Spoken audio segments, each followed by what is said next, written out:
Now I'm going to talk to you today about working harder, studying harder, living harder, being more wasteful of energy, being more thoughtful of others.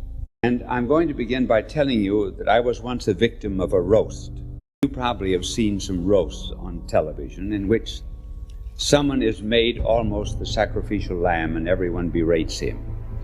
Well, I was roasted by the Friars Club. And these actors put on a drama on the stage. And in this drama, I had just gone to the Diocese of Rochester. And the Vicar General was in the room, my secretary, and several priests who had responsible posts in the diocese. And the Holy Father walks in.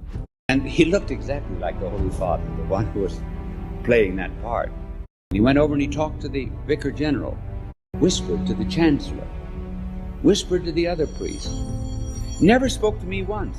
And then he left, and I said to them, I said, what did he say? He says, work hard. Well, that's what I'm going to tell you. To work hard, because really most of us live below the level of our energy. And in order to be happy, we have to do more. We can do more, spiritually and every other way, than we are doing, as is proven by hypnotism. There were some men hypnotized and told that their strength was greater than it was before. And you know that they lifted weights 40% more than they'd ever lifted before they were hypnotized? They just got a new idea in their minds.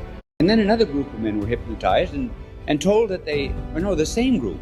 And they were told that they were not as strong as they usually are. And the weights they lifted were 40 pounds less, 40% less. You see how important it is to have in the mind an idea to do all that you can, to work to the limit of your ability. Our world is really suffering from indifference. Indifference is apathy, not caring. I wonder maybe if our Lord does not suffer more from our indifference than he did from the crucifixion. There was a poet of World War I by the name of Studdert Kennedy, who gave us a poem in which he compared our Lord coming to Calvary and coming to the modern city of Birmingham in England. This is what he wrote. And when Jesus came to Golgotha, they nailed him on a tree. They crowned him with a crown of thorns. Red were his wounds and deep. Those were crude and cruel days, and human flesh was cheap. When Jesus came to Birmingham, they only passed him by. They would not hurt a hair of him. They only let him die. For men had grown more tender. They would not give him pain. They only just passed down the street and left him in the rain.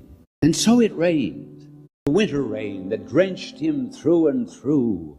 And when all the crowds had left the street, then Jesus crouched against a wall and sighed for Calvary.